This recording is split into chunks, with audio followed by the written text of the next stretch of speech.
watching ABC for the Wabash Valley. And now, your WAWV forecast first. Good afternoon and happy Wednesday. Another pleasant afternoon in the valley. You can see the skies are a little cloudy as we look over Terre Haute with our Graber Post building camera. Now looking ahead to our current temperatures right now, it's 67 degrees in Terre Haute, which is a little cooler than this time yesterday. We're seeing 73 degrees in Paris. And as we look ahead through the rest of the day, it's going to get up a little bit higher into the 70s, 74 with some clouds. But the temperatures are going to drop into the mid-60s, so you want to make sure you're prepared for that tonight. And we'll have your full forecast in just a bit. Your news starts right now. This is local news that matters. You're watching WAWV News at Noon. A sixth death row inmate is executed and another is scheduled this week. And public mourning begins for the late Supreme Court Justice Ruth Bader Ginsburg. Also, officials want you to be safe near railroad tracks and crossings.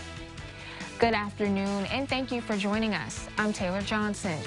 A sixth death row inmate has been put to death in Terre Haute. William Emmett LaCroix was pronounced dead around 9 p.m. last night. Our Dana Winkelplex served as a media witness of that execution. Before his death, LaCroix says an obsession with witchcraft led him to kill a Georgia nurse. He believes she put a spell on him. LaCroix's lawyers asked President Trump to commute LaCroix's sentence to life in prison. They say LaCroix's brother was a Georgia State police trooper who was killed during a traffic stop in 2010, and the death of another son would devastate their family. A seventh federal execution is scheduled for tomorrow at the federal prison. Christopher Villalba is the next inmate being put to death. Villalba was convicted of kidnapping and killing an Iowa couple in 1999. Anti-death advocates are continuing to protest on the day of every execution. This video is from yesterday. One protester is a lawyer from Indianapolis. She says last month Villalba became an inmate she wanted to help.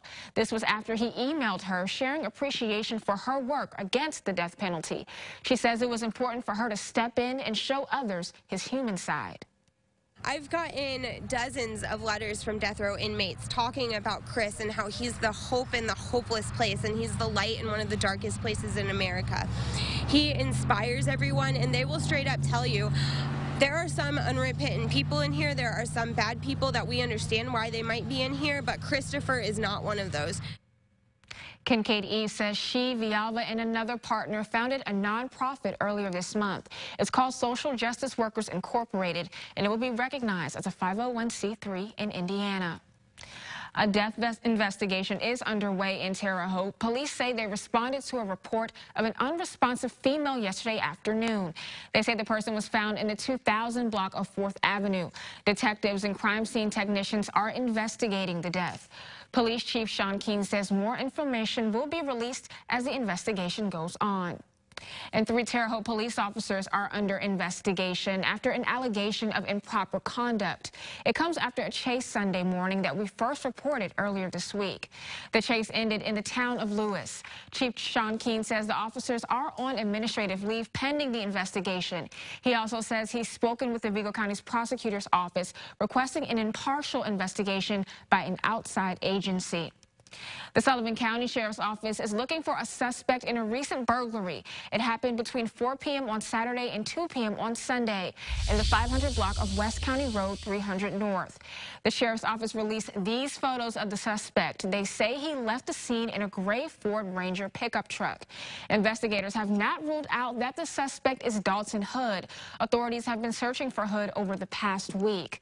Hood, a 21-year-old from Crawford County, Illinois, you see him right there, is wanted on several warrants in Sullivan and Crawford counties. They're for drug and theft charges. The Sheriff's Office says Hood should be considered armed and dangerous, and anyone with information should call police. And a man is in jail in connection with recent break-ins of cars and outbuildings in Park County. The Sheriff's Office says a debit card that was stolen in one of the break-ins was used at a gas station, and that led authorities to this man, Destin Beatty.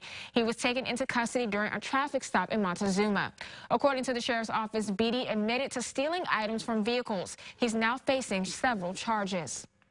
In 3 days of public mourning for Supreme Court Justice Ruth Bader Ginsburg, her casket arrived this morning at the Supreme Court, where she will lie in repose.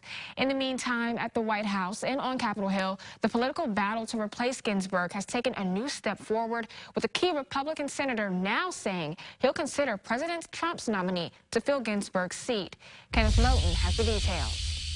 This morning, Republicans appearing to secure the numbers they need to confirm President Trump's pick to replace the late Supreme Court Justice Ruth Bader Ginsburg. If a nominee actually reaches the floor, then I will vote. Republican Senator Mitt Romney's backing gives the party the 51 required votes to take up the nomination.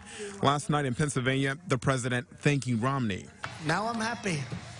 Thank you, Mitt. Thank you. Last week, before Ginsburg's death, Trump saying this about the Utah senator. Mitt Romney, he's a real beauty.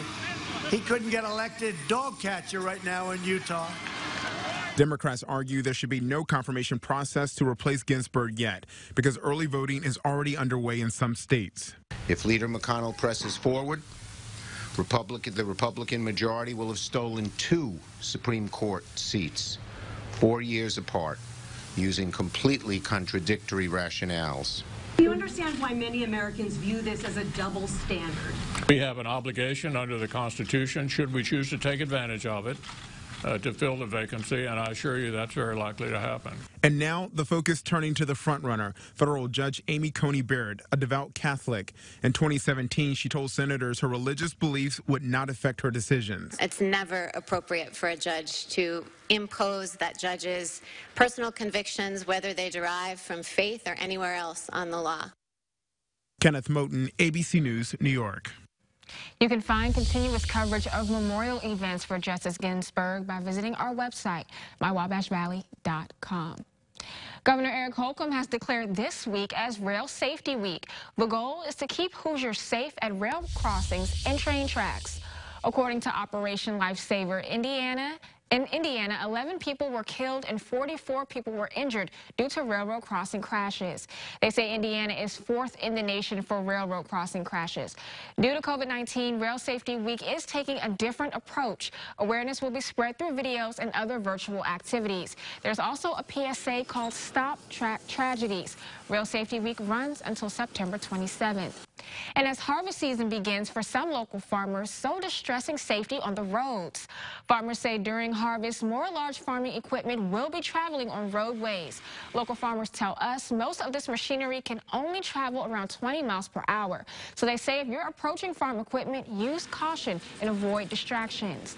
In most cases, farmers say an accident can cause expensive repairs to equipment, but the real danger is what can happen to drivers. We don't want to get hurt, and of course we don't want to hurt anybody else either. And most of this equipment is large, it's expensive, repairs on it are expensive, so we have to, we have to share the road and work together. Farmers say they also use lights on their equipment, so if you're traveling at night, you're asked to slow down if you see blinking lights ahead. And starting Monday, Vigo County will welcome some students back into the classroom 5 days a week. Students who chose in-person education at 8 particular elementary schools will be the first group participating in the new model. Local COVID-19 case numbers and positivity rates played a major role in the district's decision as COVID-19 cases decrease in Vigo County. School corporation officials say they've worked with county health leaders and teachers within the district's COVID-19 task force. They say they want to bring students back slowly to figure out what works well and where they can improve. Can we keep up with contact tracing? Can those adults that are doing contact tracing with us keep up with that? We want to see that success. We want to make sure that we are able to address any staffing needs that arise from more students in the building. We may have to introduce 1 or 2 more staff members at each building. So we want to see what those needs are in a smaller group. Riley says parents and students were asked to commit to virtual hybrid or in-person learning for at least 9 weeks. But he encourages those who would like to return in person to reach out to their child's principal. And Sullivan County Community Hospital is hosting 2 drive-through flu shot clinics later this week. The first is tomorrow from noon until 6 at the Civic Center parking lot on Main Street in Sullivan. You will need to wear a mask, bring your insurance card, and show a photo ID. No appointment is required. We'll drive through the parking lot at the Sullivan Civic Center and will be greeted by our hospital employees. They will fill out a consent form, and then they'll drive through some different stops, and at the end they will receive their flu shot in their car without ever having to get out of their vehicle. The second drive-through clinic is for children. It's this Friday from 3 until 6 p.m. It will take place outside the dialysis center near the hospital. You do need to call and make an appointment for Friday's clinic, and you can have multiple people in your car vaccinated at either one. From greatest albums to celebrity birthdays, the latest on what's trending when we come back.